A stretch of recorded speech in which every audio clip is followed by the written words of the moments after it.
Good morning. This is New Hampshire Today. I am Chris Ryan. I appreciate you joining us for the show. This portion of the program comes to you from D.C. The Department of Transportation is joined by Transportation Secretary Pete Buttigieg. Of course, very familiar to the folks in New Hampshire. Got to know you as Mayor Pete as you campaigned for president over the last 4 years. Obviously, you've served as Secretary of Transportation. In what ways do you feel you've evolved as a person and as a public figure over the last 4 years? In what ways have you grown? Nothing can fully prepare you for running a federal agency, not even an experience like being a mayor or running for president. This is an agency that handles everything from planes, trains, and automobiles to pipeline safety, the Merchant Marine Academy, and commercial space launches. So my experience here has really demonstrated to me the daunting range of things that we need to work on in a place like the Department of Transportation, but also the things you can get done.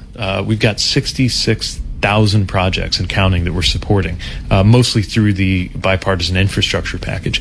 We've been able to add protections for passengers, for workers, for so many Americans, and have a lot to show for our work here. It's been an incredible experience, and above all, I'm just proud of the people that I've had a chance to work with in this department, across the administration, and across the country.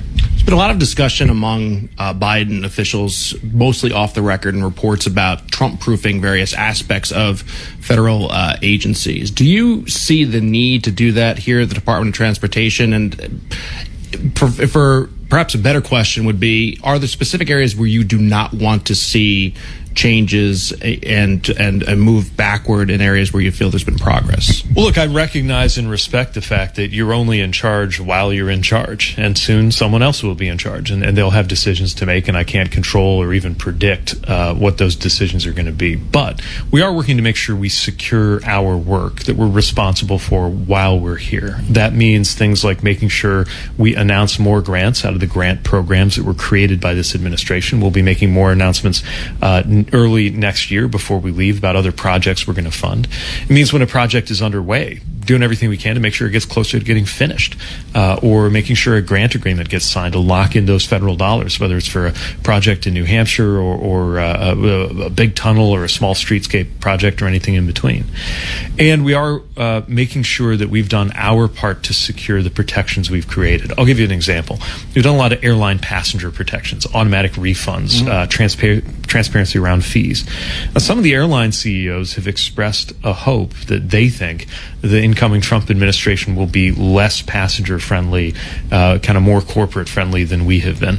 I don't know whether that's true, but what I know is that what we're doing, whether we're talking about the projects, the bridges and tunnels, or whether we're talking about the rules like the passenger protections, I think they deserve bipartisan support, and I would not assume that it's going to fall apart just because there's a new team in charge. While we're here in D.C., obviously a major topic of conversation is the continuing resolution and the drama that's come around that, and also DOGE and Elon Musk and Vivek Ramaswamy. And I want to work this into what you were talking about before with the vast bureaucracy that you've understood that you were tackling here.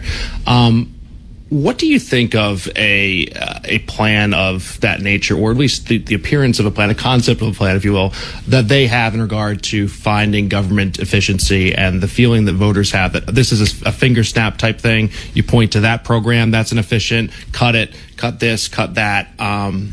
Do they have more in store for them than perhaps they reckon or the American people understand? I think so. Look, anybody who's worked in and around government, anybody who's dealt with government, even just filing your taxes, knows that there are things that can be better and more efficient and less bureaucratic. I've spent a lot of time trying to make sure there are fewer pages in our forms and fewer months in our processes. So government efficiency in general is something that I believe in, and I want to see that improve. But sometimes people come in thinking that, because something is large, it must be full of waste and fat. And it just isn't true in many cases that it's that simple. You look at our department, the biggest part of our department is the FAA. And the biggest thing the FAA does is air traffic control processes and safety processes that have delivered a record of, in a typical year, 0 fatalities from crashes among millions of flights. In other words, the people doing the work that they're doing, They're doing that work for a reason. If there's a way to do it better, great, let's find it. Let's cut out the red tape. I love that stuff. But let's not just assume that if you come in and slash and burn, that's going to make Americans better off. And I'm looking to see what more specific ideas they actually propose and what impacts that's going to have. Because if they look at some big number and say we're going to cut, and then it turns out that means cutting something like veterans benefits, we're going to have to really have a conversation about that. Yeah, and there obviously is a hesitance when a program may cost a tremendous amount of money, but you view a success within that program. You mentioned, screenings and the work the FAA does. Also, you look at various defense programs and say, well, this may cost too much, but the other obviously hurdle is there something that can be more cost effective that can do the job as efficiently, and that can take time to make the appropriate determination. So I totally agree with in regard to Musk and Ramaswamy. From a personal growth standpoint, how do you feel you have changed and evolved as an individual, as a person over the last 4 years, and what is different about Secretary Pete as compared to Mayor Pete in your view? Well, honestly, I'll probably have to be out of the job for a while before I can really reflect on that, because when you're doing this work, it's almost like you're standing up to so close to the Washington Monument that you can touch it, and when you're that close to it, you can't even see its shape. And I feel that way sometimes with the pace that we work at and just the size of the things we work on. I think what I've learned and experienced is just how vast this country is. How full of this country is of people who count on us for different things to solve their problems. I've learned even more than I did in my mayor days about working with people who have radically different views from you. Some of the people who supported what we're trying to do in funding roads and bridges and have helped me on that. Also don't believe I ought to have a right to be married. There's a lot of compartmentalization you learn to do in a place like Washington. On one hand, I've learned to... That's the most difficult part, is taking kind of emotion out of it, where this person has such a deep-held belief that attacks who I am as a human, but in order for me to get what I want to have done, I've got to push that aside. Yeah, there's definitely a lot of taking a deep breath, cooling off when you see something first come in, whether it's a tweet or a letter or a statement somebody makes. Just taking your time to really think about what the right thing is to do, not just in terms of what feels good, but what the right thing is for your department and the administration and for the country. I've been an executive before, but I've not been an executive with a boss before. So another thing that I've learned is how to make sure that what I do reflects well on the president, to make my own decisions when I'm responsible for things, but also to recognize that I'm carrying out an agenda that nobody elected me to do. They elected my boss to do it, and he asked me to make it happen in a more specific way. That's been an area where I've got to grow a lot. And I've seen my attitude to Washington has developed. On one hand, I've got more respect than ever for people who come to work every day in this building and a lot of other places, working to do a good job to protect other people's lives and property, and really are the best of public service. On the other hand, even more than I assumed back when I was running for president, I have seen how Washington can be inward-looking, can become consumed with things that are not the top things that people back home where our house is in Michigan are thinking about or talking about.